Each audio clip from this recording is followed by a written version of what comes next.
की सबसे बड़ी बेटी थी सबा रहमानी। लोग उसे बहुत नेक, समझदार और सुलझी हुई औरत समझते थे। मस्जिद के बाहर मिले तो लोग कहते, अल्लाह ने सबा जैसी बेटी हर घर को दे। लेकिन ये सिर्फ उसका बाहरी चेहरा था। असल जिंदगी में सबा बिल्कुल अलग थी।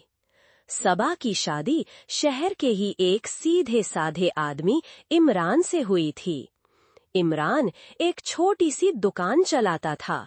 मेहनती था पर ज्यादा बोलने वाला नहीं। शादी के कुछ साल बाद उनके 2 बच्चे हुए, एक बेटा अयान और एक बेटी जोया। शुरू में सब ठीक लगा, लेकिन जैसे जैसे वक्त गुजरता गया, सबा की असली फितरत सामने आती गई। सबा को ना अपने घर की परवाह थी, ना अपने शहर की। घर हमेशा गंदा रहता, बच्चों के कपड़े मैले, खाना वक्त पर कभी नहीं बनता। इमरान जब दुकान से थका हारा आता तो उसे ठंडा खाना या कभी-कभी बिल्कुल खाली बर्तन मिलते। अगर इमरान कुछ कह देता तो सबा तुरंत कहती, तुम मर्दों को सिर्फ हुक्म देना आता है, घर का काम आसान लगता है तुम्हें। लेकिन असल बात ये थी कि सबा का ज्यादा वक्त मोबाइल, पड़ोसन की चुगली और अपनी झूठी इमेज बनाने में निकल जाता था। अयान और जोया अपनी उम्र के हिसाब से बिल्कुल बेपरवाह और बदतमीज होते जा रहे थे। ना उनकी पढ़ाई पर ध्यान, ना तरबियत पर। मदरसा हो या स्कूल, सबा कभी मीटिंग में नहीं जाती।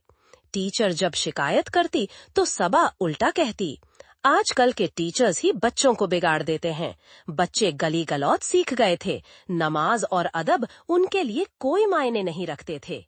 इमरान कोशिश करता, लेकिन माँ का असर सबसे ज्यादा होता है। सबा के घर के बाहर अब पहले जैसी रौनक नहीं रही। जो लोग कभी रोज उसके घर आते थे, अब सिर्फ मजबूरी में सलाम कर देते। मस्जिद के प्रोग्राम में उसका नाम पहले जैसा इज्जत के साथ नहीं लिया जाता। धीरे धीरे लोग समझने लगे थे कि जो औरत दूसरों को नसीहत देती थी, वो अपने ही घर में नाकाम थी। इमरान भी अब पहले जैसा नहीं रहा। उसकी आंखों में शिकायत कम और थकान ज्यादा थी।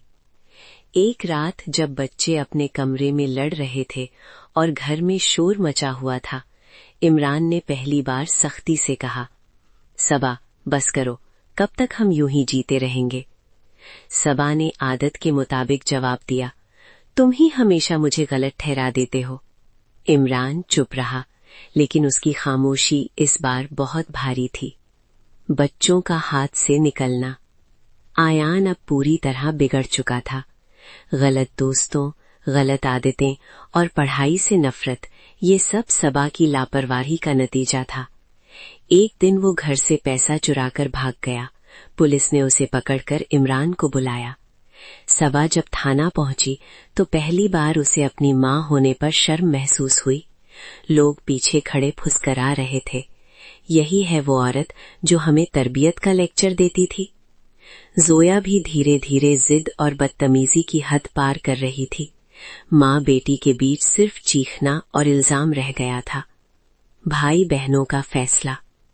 एक दिन फरहान, सलमान और आयशा ने मिलकर फैसला किया कि अब और बर्दाश्त नहीं। वो सबा के घर आए।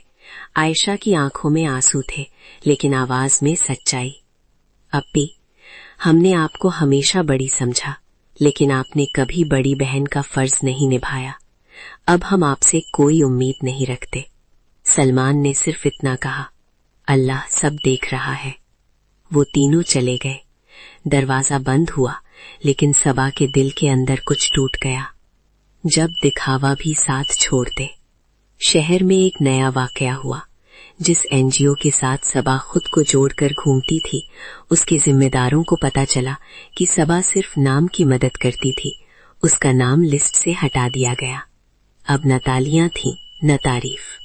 सबा अकेली रह गई, बिल्कुल।